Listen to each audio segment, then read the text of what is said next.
Em nome do Pai, do Filho, do Espírito Santo. Amém. Ave Maria, cheia de graça, o Senhor é convosco. Bendita sois vós entre as mulheres, e bendito é o fruto do vosso ventre, Jesus. Santa Maria, Mãe de Deus, rogai por nós, pecadores, agora e na hora de nossa morte. Amém. São Felipe Neri, rogai por nós.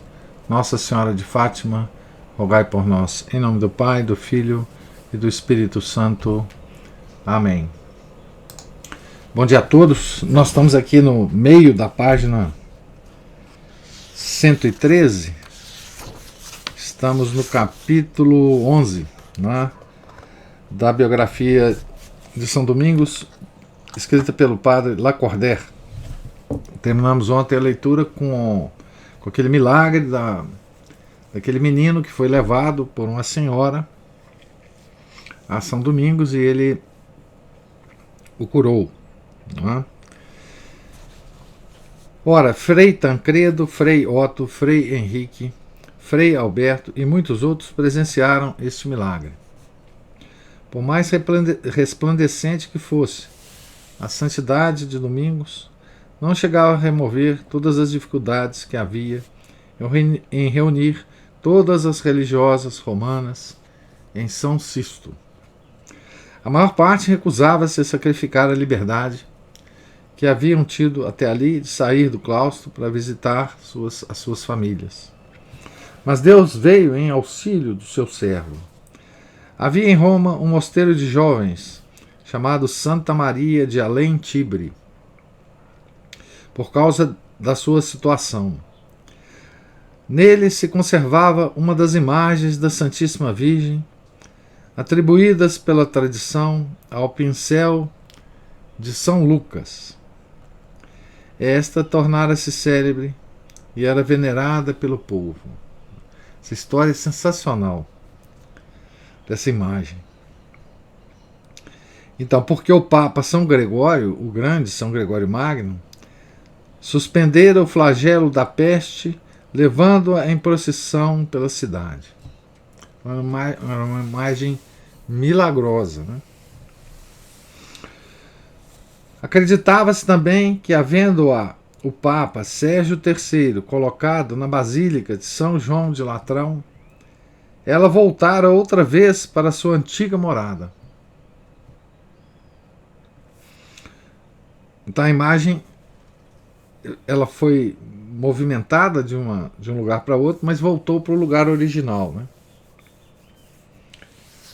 A abadesa desse mosteiro e todas as religiosas, menos uma, ofereceram-se voluntariamente a Domingos.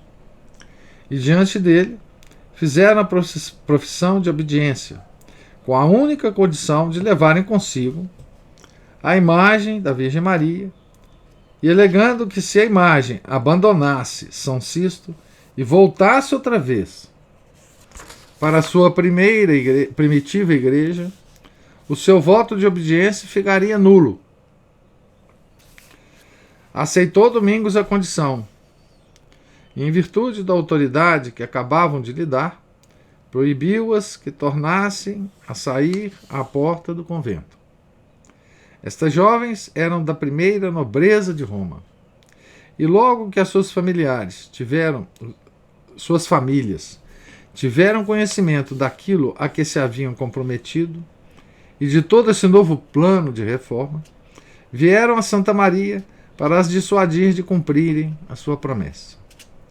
Cegas de cólera, chamaram a Domingos um desconhecido e aventureiro, as famílias, né, das freiras.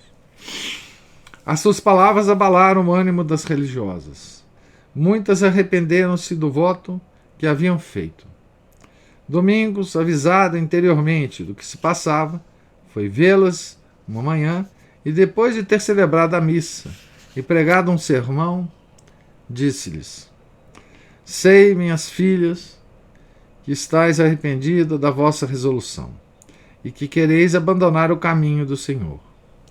Aquelas, pois, que desejam continuar fiéis, que façam de novo a profissão na minha presença. Então, todas com a abadesa à frente, renovaram o ato que as privava da sua liberdade. Domingos tirou as chaves do convento e instalou nele irmãos conversos para o guardar dia e noite, proibindo as freiras de falarem daí em diante a quem quer que fosse, sem testemunhas. Estavam nesse ponto as coisas quando os cardeais Ugolino, Estevão de Fossanova e Nicolau se reuniram em São Sisto na quarta-feira de cinzas do ano de 1218, isto é, a 28 de fevereiro, caindo a Páscoa, nesse ano, a 15 de abril. Por seu lado, também ali se transportara a abadesa de Santa Maria de Alentibre, com as suas religiosas, para resignar solenemente o seu cargo e ceder a Domingos e aos seus religiosos todos os seus direitos sobre o convento. Aqui tem uma descrição agora, tirada da narração de Santa Cecília. Estando, pois, o bem-aventurado Domingos sentado com os cardeais, achando-se presentes a abadesa e as suas religiosas, eis que entra um homem, arrepelando os cabelos e soltando gritos lastimosos. Perguntaram-lhe o que tem, e ele respondeu: foi o sobrinho do Monsenhor Estevão que caiu do cavalo abaixo e morreu. O Monsenhor Estevão estava lá presente, né? Ora, o mancebo chamava-se Napoleão. Seu tio, ouvindo esse nome, caiu desfalecido sobre o peito do bem-aventurado Domingos. Ampararam-no e Domingos, levantando-se, deitou-lhe água benta. Deixando-o nos braços dos outros, correu para o local onde jazia o corpo do mancebo, todo mutilado e horrivelmente lacerado. Ordenou que o transportasse para um quarto isolado e o fechassem lá dentro. Disse depois a Frei Tancredo e aos outros religiosos que preparassem tudo para a missa. O bem-aventurado Domingos, os cardeais, os frades, a abadesa e as religiosas dirigiram-se para o lugar onde estava o altar. E Domingos, com grande abundância de lágrimas, começou a missa. Quando, porém, chegou a elevação do corpo do Senhor, e conforme o costume, levantou a hóstia, foi ele próprio arrebatado no ar, à altura de um côncavo, vendo-o todo cheio de assombro. Acabada a missa, voltaram para junto do corpo do defunto, ele, os cardeais, a abadesa, as religiosas e todos que ali se achavam. E quando chegou ao pé do corpo, compôs-lhe os membros, um após o outro, com as suas santíssimas mãos. Em seguida, prostrou-se no chão, orando e chorando. 3 vezes tocou a face e os membros do defunto para os pôr direitos, e 3 vezes de novo se prostrou. Quando se levantou pela 3ª vez, fez o sinal da cruz sobre o morto, e de pé do lado da cabeça, com as mãos erguidas para o céu, com o corpo arrebatado mais de um côncavo do chão, clamou em voz alta: Jovem Napoleão, em nome de nosso Senhor Jesus Cristo, levanta-te.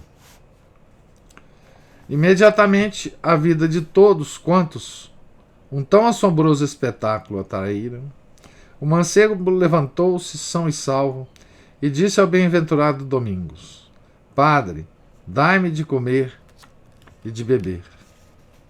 O bem-aventurado Domingos deu-lhe de comer e beber e entregou-o alegre e sem o menor vestígio de ferimentos ao cardeal, seu tio.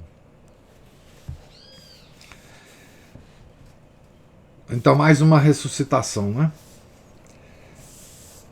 Na conta do santo, né?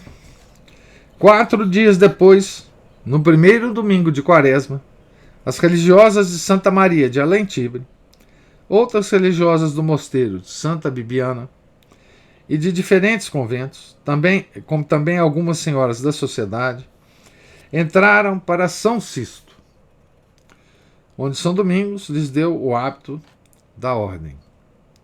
Eram todas 44 e entre elas havia uma religiosa de Santa Maria de Além-Tibre, da idade de 17 anos, chamada Cecília.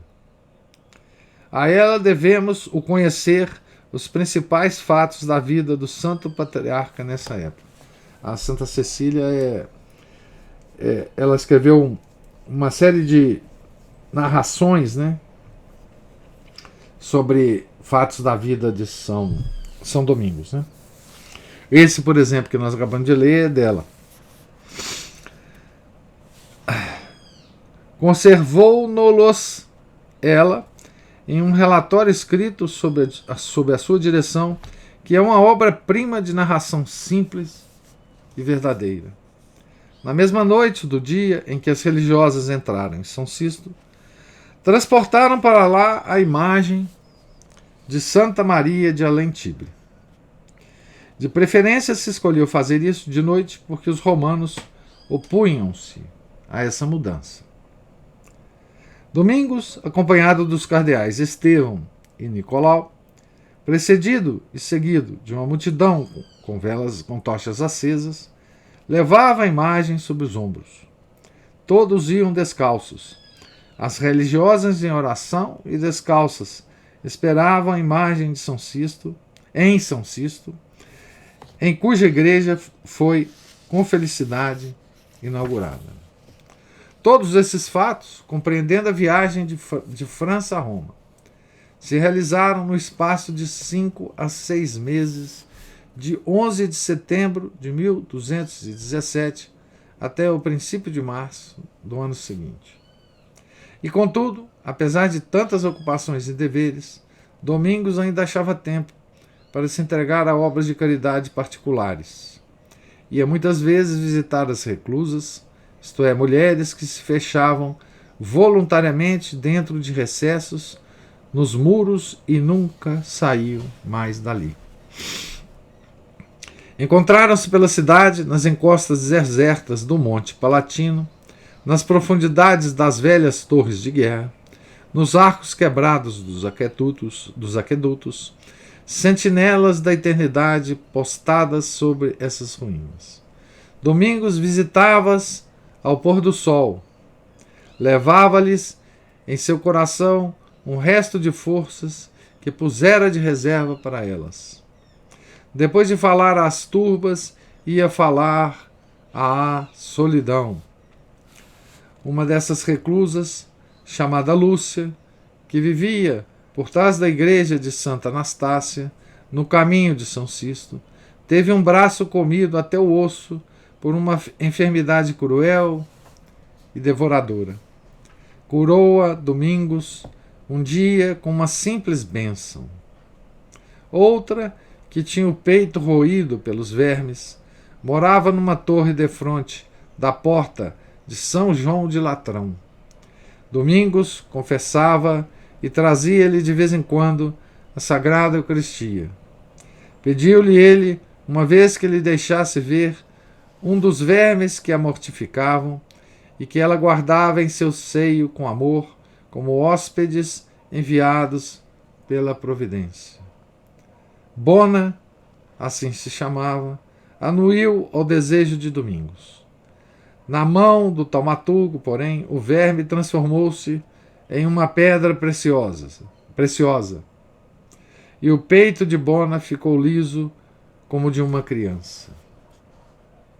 Estava então Domingos em todo o esplendor da idade madura.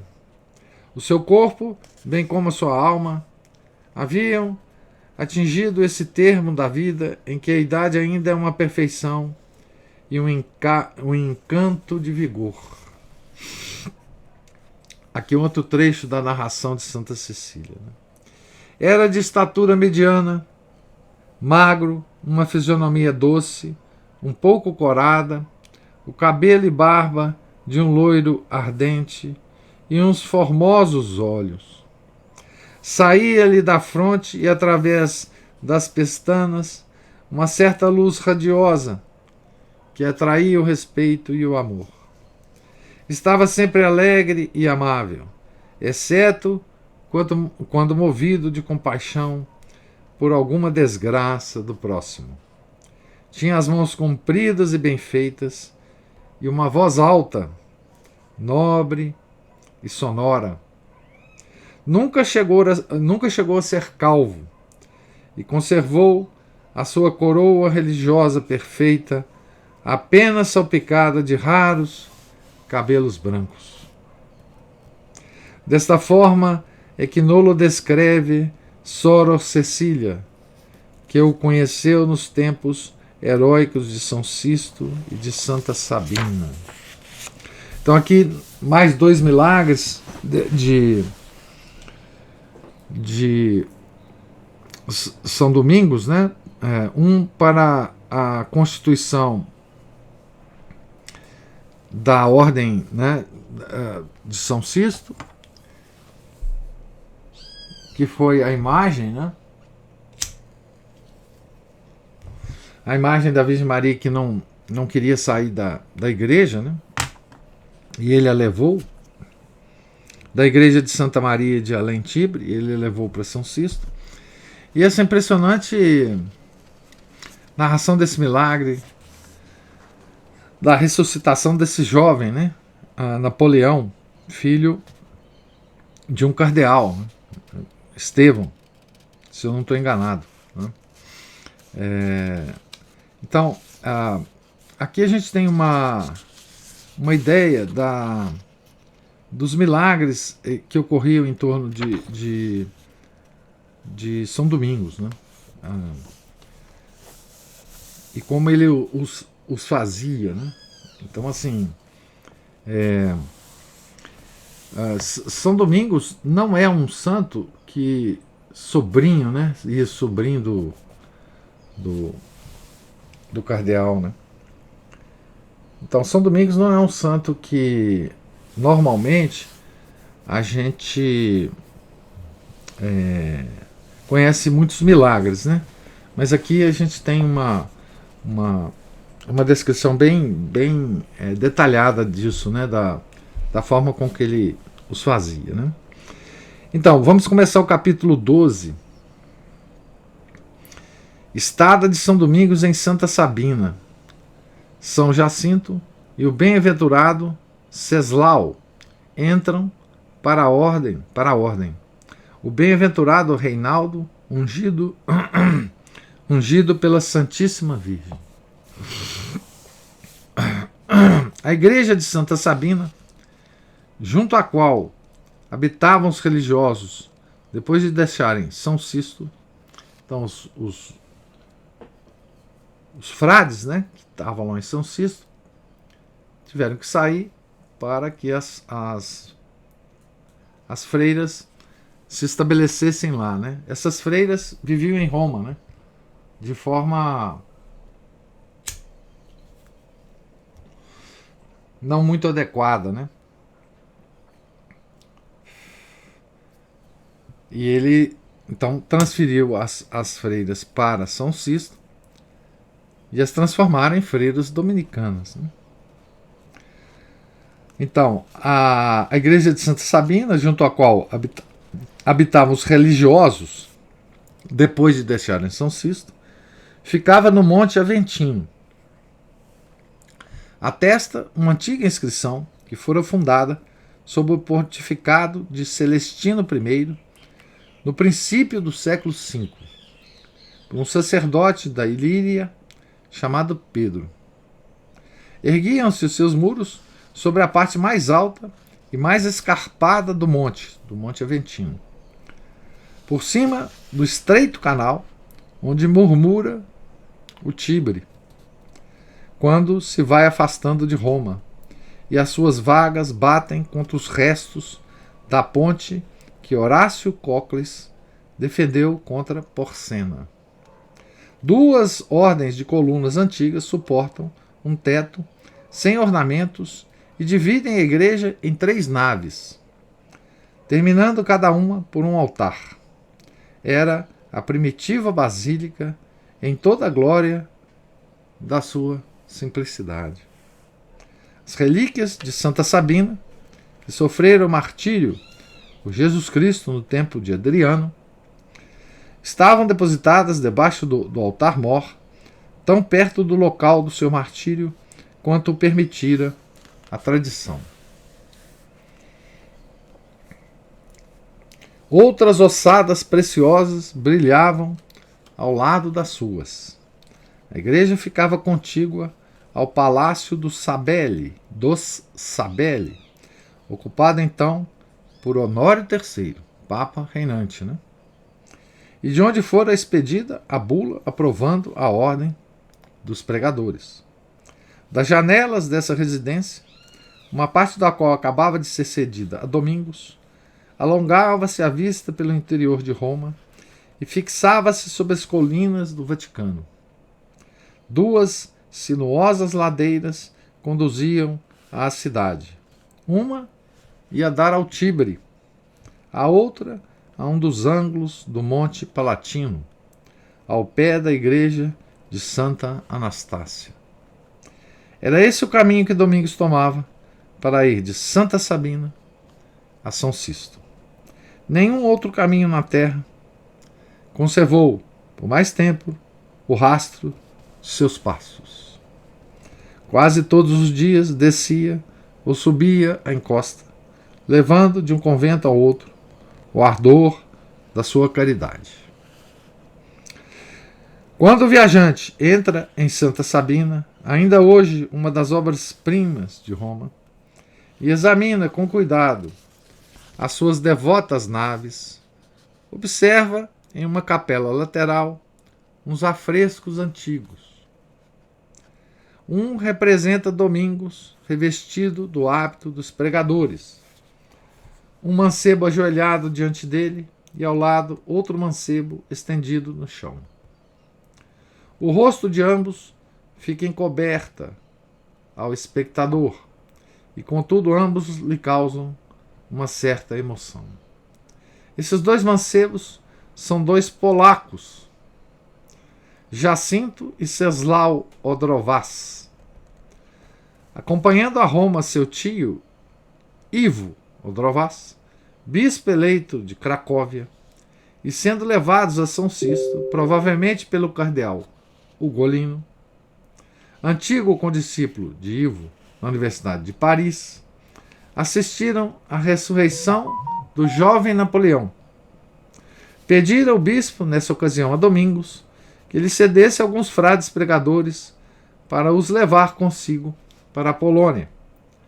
Observou-lhe o santo que não tinha nenhum que conhecesse a língua e os costumes polacos, mas que se algum dos da sua comitiva quisesse tomar o hábito, seria esse o melhor meio de propagar a ordem na Polônia e nos países do norte. Jacinto e Czesław ofereceram-se logo de seu motu próprio, vontade própria, Supõe-se que eram irmãos e é fora de dúvida que pertenciam à mesma família. Seus corações assemelhavam-se como a sua linhagem. Consagrados ambos a Deus pelo sacerdócio, honraram seu mestre aos olhos da sua pátria, e neles a mocidade parecia mais uma virtude. Jacinto era cônego da igreja de Cracóvia, Czesław, prefeito ou preboste da igreja de Sandomir. Tomaram ambos o hábito em Santa Sabina, ao mesmo tempo que dois outros companheiros de viagem, conhecidos na história dominicana pelos nomes de Henrique, o Moravo, e Hermann, o Teutônico. A Polônia e a Alemanha, únicos países da Europa que ainda não haviam dado filhos à ordem dos pregadores, vinham pagar-lhe, nesse dia, o seu tributo sobre essa colina misteriosa que os romanos não haviam incluído dentro do seu recinto sagrado e cujo nome significa Vivenda de Aves. Vivenda de Aves, Monte Aventino. Quão grandes e simples são os caminhos de Deus! Ugolino Conte, italiano, e Ivo Odrowacz, polaco, encontraram-se na Universidade de Paris. Passam ali juntos alguns dias da sua mocidade. Depois, o tempo que confirma ou destrói a amizade como tudo mais, abre entre os seus corações um abismo que dura 40 anos. Ivo, promovido a episcopado, é obrigado a ir a Roma, e aí encontra, sob a púrpura, o amigo de outros tempos, o Ugolino já cardeal, né? 40 anos depois de Paris, né? De se conhecerem em Paris. Levando o cardeal um dia, o seu hóspede, à igreja de São Sisto, para lhe fazer conhecer um homem cujo nome nunca ouvira. Nesse mesmo dia, a virtude desse homem brilha de improviso pelo ato mais elevado do poder, por um ato de soberania sobre a vida e a morte. No caso da ressurreição do Napoleão. Ivo, subjugado, pede a Domingos alguns dos seus religiosos, sem sonhar que não fora outrora a Paris e não viera agora a Roma, senão para trazer a Domingos 4 nobres filhos do setentrião, predestinado por Deus para fundar conventos de pregadores na Alemanha, Polônia e Prússia, e até mesmo no coração da Rússia. Jacinto e seus companheiros demoraram-se pouco tempo em Santa Sabina. Assim que se acharam suficientemente instruídos nas regras da ordem, partiram com o bispo de Cracóvia. Quando passaram por Fresac, cidade da antiga Nórica, entre o Drave e o Mur, sentiram-se impelidos pelo Espírito Santo a pregar aí a palavra de Deus. Suas pregações transformaram completamente essa região. Animados pelo bom resultado, tiveram a ideia de nela erigir um convento. Conseguiram fazê-lo em 6 meses e deixaram-no sob a direção de Hermann, o teutônico, já então muito conhecido. Voltando para Cracóvia, deu-lhes o bispo, para dela fazerem um convento, uma casa de madeira que pertencia ao bispado. Foram essas primícias da ordem nas regiões setentrionais. Ceslau fundou os conventos de Praga e de Breslau, e Jacinto, antes de morrer, fundou mesmo em Kiev casas dominicanas, debaixo dos olhos dos cismáticos gregos e ao som das invasões bárbaras. O sul e o norte pareciam querer disputar entre si a primazia de enviar a Domingos melhores operários. Havia na França um doutor célebre, chamado Reinaldo, que ensinara o direito canônico em Paris durante 5 anos, e que era deão do cabido de Saint-Aignan, de Orleans. Ayan, talvez, ou Ayan, não sei como é que pronuncia isso. No ano de 1218, veio a Roma visitar o túmulo dos apóstolos, propondo-se ir em seguida a Jerusalém para venerar o sepulcro do Senhor. Esta dupla peregrinação não era, porém, na sua ideia, senão o prelúdio de um novo modo de vida que resolvera abraçar. Inspirar-lhe Deus o desejo de abandonar tudo para pregar o Evangelho. Ele ia se preparando para esse ministério sem saber ainda de que forma o realizaria, porque ignorava que se havia instituído uma ordem de pregadores.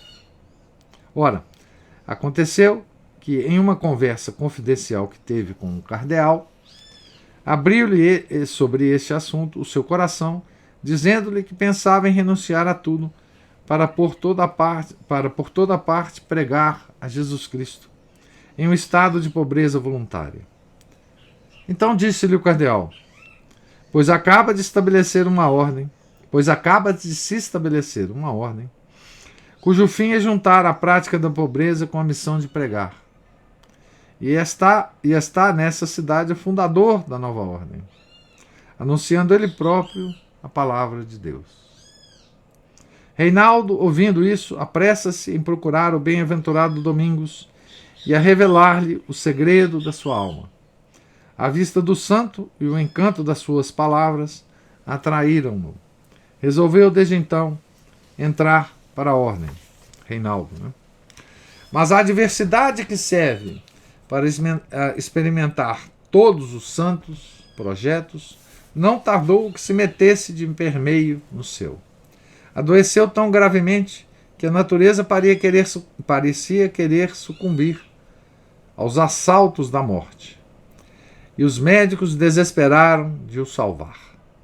O bem-aventurado Domingos, aflito por perder um filho de quem não chegara a gozar a presença, voltou-se para a divina misericórdia, suplicando-lhe com insistência, como ele próprio contou aos religiosos, que lhe não levasse um filho apenas concebido e que lhe concedesse vida ao menos por algum tempo. Enquanto assim orava, a bem-aventurada Virgem Maria, Mãe de Deus e Senhora do mundo, acompanhada de duas jovens de uma beleza sem igual, apareceu a Reinaldo, que estava acordado, mas consumido pelo ardor da febre. E ele ouviu a rainha do céu dizer-lhe: pede-me o que quiseres e eu te concederei. Ponderando sobre o que havia de pedir, uma das jovens que acompanhava a bem-aventurada Virgem sugeriu-lhe que nada pedisse, mas que confiasse na vontade da Rainha das Misericórdias, ao qual ele anuiu de boa vontade. Então esta, estendendo a sua mão virginal, ungiu-lhe os olhos, os ouvidos, as narinas, a boca, as mãos, os rins e os pés, pronunciando ao mesmo tempo certas palavras apropriadas a cada unção. Eu nunca soube senão as palavras referentes à unção dos rins e dos pés. Disse, pois, ungindo-lhe os rins: cinjo os teus rins com o cordão da castidade, e tocando-lhe os pés, unjo os teus pés para pregares o evangelho da paz. Mostrou-lhe em seguida o hábito dos pregadores e disse-lhe: eis o hábito da tua ordem. E desapareceu. Reinaldo achou-se imediatamente curado, ungido como havia sido pela mãe daquele que tem o segredo de todas as curas. Na manhã seguinte, quando Domingos veio vê-lo e lhe perguntou como se sentia, respondeu que não tinha já doença nenhuma e contou-lhe a sua visão. Juntos e devotamente, como o julgo, deram graças ao Deus que castiga e cura, que fere e sara as feridas. Admiraram-se os médicos de suas melhoras tão súbitas e tão inesperadas, ignorando a mão que lhe dera o remédio. Então, esse trecho aqui foi tirado da vida de São Domingos, escrita pelo Beato Humberto, né? Ele cita bastante essas fontes, né? Padre Lacordaire. 3 dias depois, estando Reinaldo com Domingos e com o religioso da ordem dos hospitaleiros, foi-lhe a unção milagrosa renovada na sua presença, como se a augusta Mãe de Deus ligasse a esse ato uma importância considerável e desejasse realizá-lo perante testemunhas. Efetivamente, Reinaldo era ali apenas o representante da ordem dos pregadores, e a Rainha do céu e da terra contraía na sua pessoa uma aliança com a ordem inteira. Fora o rosário o primeiro sinal dessa aliança, e como que o adorno da ordem no seu batismo. A unção de Reinaldo, indício de virilidade e de fortaleza, devia igualmente ser acompanhada de um sinal estável e comemorativo. Eis a razão por que a bem-aventurada Virgem, quando apresentou ao novo religioso o hábito da ordem, não lhe apresentou como o traziam então, mas sim como uma alteração notável que carece de ser explicada. Então, ele não viu o hábito, né, dos pregadores como eles usavam na época, mas com uma alteração, né? Nossa Senhora já estava prevendo a alteração do hábito, né? Dissemos já que Domingos, por muito tempo cônego de Osma, continuara na França a trazer esse hábito e adotaram mesmo como o vestuário próprio da sua ordem. Consistia esse hábito de uma túnica de lã branca, coberta com uma sobrepeliz de linho e por cima uma capa de lã preta. Ora, no traje que a Santíssima Virgem mostrou a Reinaldo, a sobrepeliz de linho fora substituída por um escapulário de lã branca, isto é, por uma simples tira de fazenda, servindo para cobrir as costas e o peito, e chegando de ambos os lados até a altura do joelho. Esse traje não era novo. Faz-se menção dele na vida dos religiosos do Oriente, e por certo o adotaram como complemento da túnica, quando o trabalho ou calor os obrigavam a tirar a capa. Nascido no deserto de um sentimento de pudor, caindo como um véu sobre o coração do homem, o escapulário tornou-se, na tradição cristã, o símbolo da pureza, por conseguinte, o hábito de Maria, a Rainha das Virgens. Ao mesmo tempo, pois, que Maria, na pessoa de Reinaldo, cingia os rins da ordem com o cordão de castidade e preparava os seus pés para pregar o evangelho da paz, dava-lhe no escapulário o sinal exterior dessa virtude dos anjos, sem a qual se torna impossível sentir e anunciar as coisas celestes. Desse grande acontecimento, um dos mais célebres da antiguidade dominicana, Reinaldo partiu para a Terra Santa, de onde o veremos voltar um dia, e a ordem trocou a sobrepeliz de linho pelo escapulário de lã, que se tornou parte principal e característica do seu vestuário. Quando o frade pregador faz a sua profissão, só o escapulário é que é bento pelo superior que recebe os seus votos. E ele não pode, de modo algum, sair da sua cela sem o ter vestido, nem mesmo quando for para a cova.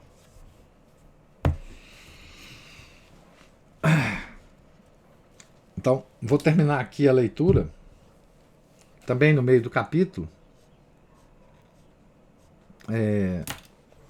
porque a Nossa Senhora ainda vai mostrar outras coisas à ordem, né? Da sua bênção à ordem de São Domingos, né? De outra maneira aqui, né? Então veja bem, que coisa impressionante, né? Como a Virgem Maria acumulava a ordem de São Domingos de bênçãos, né? De cuidados, né? Veja que cuidado mais interessante esse, né? Da nossa Mãe no céu. Um cuidado de mãe da terra, né? Quer dizer, cuidar da vestimenta dos seus filhos, né? Dos trajes dos seus filhos, né? Então Nossa Senhora já tinha dado a Domingos, né? E a nós todos o rosário. E agora parece coisa insignificante, né? Ela como que costura, né? Como uma mãe na terra faria, né? Costura uma nova vestimenta para os seus filhos, né? Através do Frei Reinaldo, né? Em outra parte nós já lemos, né? Ela chama a ordem de São Domingos de minha ordem, né? Minha ordem. Então essa era a predileção, né, de São Domingos a predileção de Nossa Senhora pela ordem dos frades pregadores, né? E daí a gente imagina, né, o quanto o seu coração se entristece, né, em ver a situação da ordem hoje, né, e de todas as ordens. Nós já comentamos muito sobre isso. Como essa predileção, né, foi, digamos assim, jogada na lata do lixo, né? Certo? Então paramos aqui na página 121, né? E amanhã, se Deus quiser, a gente retoma a leitura daqui, né? Pergunto a vocês se tem alguma observação, se vocês querem fazer alguma observação sobre a leitura de hoje. Ana Paula ou Márcio levantou a mão aí. Um dos dois.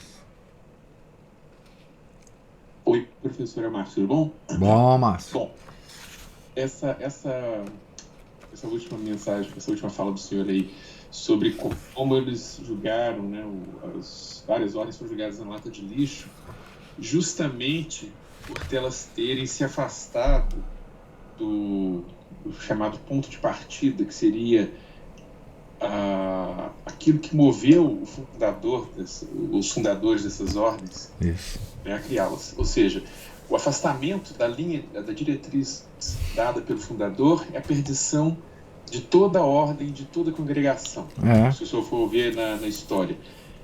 E aí eu gostaria que o senhor falasse mais sobre isso, sobre não só os dominicanos, como outras congregações e outras ordens também. Isso. Nós estamos lendo, né, sobre a crise da igreja, o Iota Uno, né, do Romano Amério. O Romano Amério tem um capítulo em que ele fala dessa questão das ordens, né, como é que as ordens foram degradadas, né? Nós sabemos que as transformações que o Concílio Vaticano II causaram, essas transformações que foram causadas pelo Concílio, nem todas foram causadas logo após o Concílio, né? Havia digamos assim, modificações desde o século XIX, né? Pequenas modificações. Mas o que aconteceu com as ordens depois do concílio foi uma coisa escandalosa, né? Praticamente, logo depois do concílio, ao longo dos primeiros 10 anos do concílio, né, todas as ordens monásticas, vamos lembrar das grandes ordens, né? Por exemplo, do São João Bosco, né? Os salesianos. A ordem do Santo Afonso, do Santíssimo Redentor, né? Se não me engano. CSSR.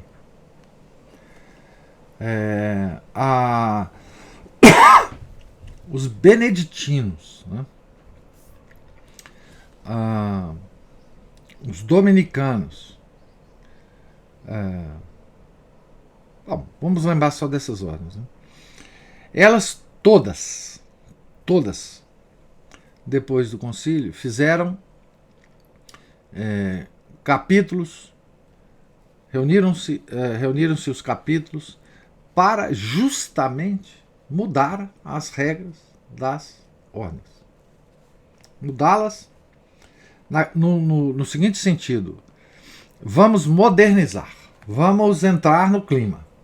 O mundo é outro, o sol está brilhando, o homem é bom, nós temos um futuro brilhante pela frente. A humanidade toda é muito boa. Vamos nos abrir para o mundo, né?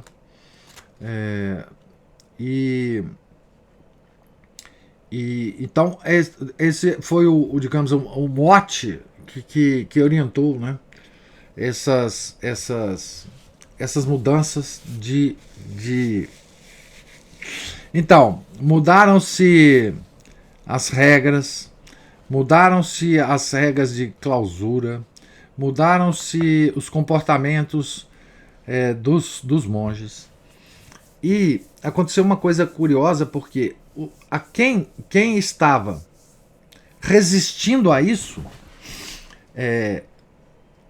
foi simplesmente escanteado, né? Aqueles monges tradicionais que não queriam essas mudanças, etc., foram simplesmente esquecidos, escorraçados, enfim, foram simplesmente quase que eliminados do contexto, né? Então, esse movimento atingiu de cheio a ordem, né? Quer dizer, porque quando você muda... Lembra, existia nesses séculos de São Domingos, né, uma disciplina, inclusive garantida por bulas, por documentos papais, né, que um monge só podia mudar de ordem. Isso, São Bernardo narra muito isso nas cartas e nos documentos que ele escreveu. O monge só podia mudar de ordem, primeiro, com o assentimento do prior do mosteiro que ele habitava e do mosteiro que ele estava se dirigindo. E segundo, a regra da ordem para a qual ele estava mudando tinha que ser mais rígida do que aquela sobre a qual ele vivia. Então veja que coisa impressionante na história da igreja, né? Um monge não podia sair de uma ordem, de uma regra severa, para uma ordem de uma regra menos severa. Então, a severidade da regra era uma coisa positiva para a igreja, né? Então, o que aconteceu com essas ordens, todas elas, né? Elas tornaram as suas regras menos severas. Todas elas, né? Às vezes fazendo mutilações nas regras que as tornavam irreconhecíveis, né? Irreconhecíveis, né? Mudança de hábito, ou às vezes mudanças impressionantes nas vestimentas, né? Às vezes permitindo, inclusive, que se usasse vestimentas comuns, né? No Brasil, isso apareceu até em crônicas, né, de Nelson Rodrigues, né? Dizendo das freiras que não usavam mais os hábitos, né? Então, isso impactou a cristandade de uma forma, digamos, externa que eu estou dizendo, não interna. Interna eu já falei muito sobre isso. Mas de uma forma assim impressionante, né? Quer dizer, por exemplo, todas as obras de caridade, educacionais, que essas ordens cuidavam, né? Escolas, colégios, orfanatos, maternidade, hospitais, tudo isso foi impactado, né, com essa mudança, né? Tudo isso começou a aparecer como o mundo, não passou a não ter mais diferença substancial, né, de um hospital, digamos assim, tocado por uma ordem e um hospital tocado por um empresário, né? E todas as outras coisas, as escolas, né? Os orfanatos começaram a minguar, né? Enfim, então assim, isso é o que aconteceu, né, externamente, né? Elas se acabaram, né? Elas No Brasil aconteceu coisas assim impressionantes, né? Por exemplo, na época, na década de 60, né? Esses mosteiros, né? Foram usados para esconder terroristas, né? Os monges se tornaram esquerdistas e escondiam terroristas, né, nos mosteiros. Isso tem narrações impressionantes, né? O Gustavo Corsão narra no Século do Nada, no primeiro capítulo, algumas coisas sobre os beneditinos, né? E, enfim, hoje nós não temos nem uma pálida semelhança entre as regras que existem hoje nos mosteiros e, é claro, salvo exceções raríssimas que devem existir por aí. A gente sabe de algumas coisas, mas assim, se você pegar a ordem, digamos assim, atual, considerada mais rígida, não tem uma pálida semelhança com essas ordens desse tempo, né? São Domingos e São Francisco. Então, o que aconteceu foi isso, né? Na verdade, o Concílio Vaticano II ele plasmou uma tendência que já havia, que já vinha, né, acontecendo de frouxidão, né? Mas ele plasmou, né? Ele deu todas as razões, né, para quem quisesse fazer essas mudanças, né? Enfim, é muito triste, né? Quer dizer, e o espírito com que foi feito isso é um espírito terrível, né? Porque assim, nós estamos agora vivendo novos tempos. Nós não podemos viver com aquela rigidez, né? E a Ordem de São Domingos, ela tinha, quer dizer, ela tem, né? 800 anos, né? 800 anos. Então, de repente, no século XX, na década de 60, o pessoal resolveu que 800 anos de tradição era uma coisa do passado e que nós tínhamos que renovar isso, né? Uma coisa impressionante, né? Foi jogado na lata do lixo, né? Quando é que isso será restaurado? Ou melhor, isso será restaurado um dia? Ninguém sabe, né? Só Deus sabe. Mas todas as ordens, né? Não tem uma que ficou imune, né? A esses ventos, né? Dessa sensação, né, de otimismo para com o homem, né? O progresso, né? Nós atingimos um momento de progresso tão grande na humanidade que o homem pareceu ser bom para a igreja. O homem nunca foi bom para a igreja, né? A igreja sempre, a mensagem dela foi sempre lutar contra o homem velho, né? Desde São Paulo. Dentro de nós existe só pecado. Nada de bom existe dentro de nós. Nós temos que lutar o tempo inteiro. De repente, na década de 60, o homem se transformou bom, né? E aí não precisava mesmo. Por que rigidez das ordens, né? Se o homem é bom, por que ficar se penitenciando dentro dos mosteiros? Por que ficar fechado, né? Dentro dos mosteiros, enfim, né? Mas é isso, Márcio. Infelizmente, essa é a nossa história, né?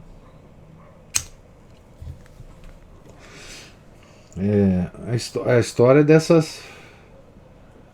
Vocês vejam, nessa época aqui, né, os fundadores, né, os santos fundadores,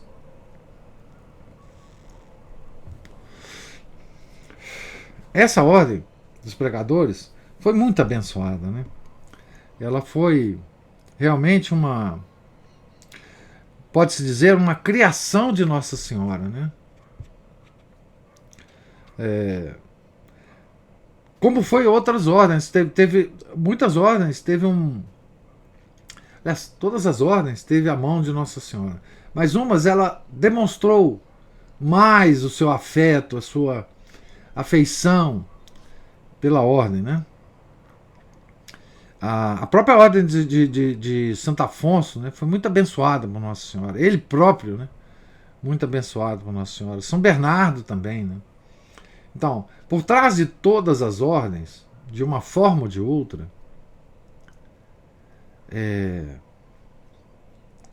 está Nossa Senhora, né? Então, enfim, e isso, eu imagino, né, como eu tinha falado no primeiro comentário, o quanto entristece o Imaculado Coração de Maria, né, que se vê como uma mãe desrespeitada, desconsiderada, aviltada pelos seus filhos, né? Então, isso é que é lamentável, né? Assim, esse desrespeito à nossa mãe, né? Por isso ela aparece chorando em La Salette, né? Ela aparece chorando em La Salette, né? Aquela que chora, título da obra lá do Leon Blois, né? Então, esse é o aspecto, né? E hoje não existem mais as ordens que possam, digamos assim, prestar, ou pelo menos reparar um pouco, né, a tristeza do coração imaculado da Nossa Senhora, né? Isso fica para nós leigos, né? Ai de nós, né? Essa reparação fica essencialmente para nós leigos, né? Por exemplo, o escapulário, né? Vejam, aqui falou-se em escapulário, né? Essa tira de pano, né, que cobre das costas até a frente, passou a cobrir os frades pregadores, né? Nós temos várias devoções do escapulário, né? Enfim, é um pouco uma certa reparação que leigos podem fazer, né, da miséria da nossa situação. A Nossa Senhora é o pouco que a gente pode fazer hoje na situação do mundo, né? Vestir o escapulário, né, que hoje, enfim, está tão degradado, né, na sociedade, nós católicos, né, certo? Então, alguma outra observação?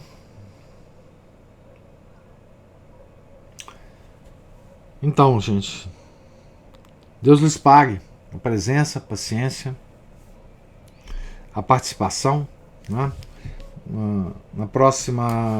Nossa próxima leitura, amanhã, se Deus quiser, nós começaremos aqui na página 121. Fiquem todos com Deus, tenham um santo dia. Em nome do Pai, do Filho, do Espírito Santo. Amém. Ave Maria, cheia de graça, o Senhor é convosco. Bendita sois vós entre as mulheres, e bendito é o fruto do vosso ventre, Jesus. Santa Maria, Mãe de Deus, rogai por nós, pecadores, agora e na hora de nossa morte. Amém. São Felipe Neri, rogai por nós.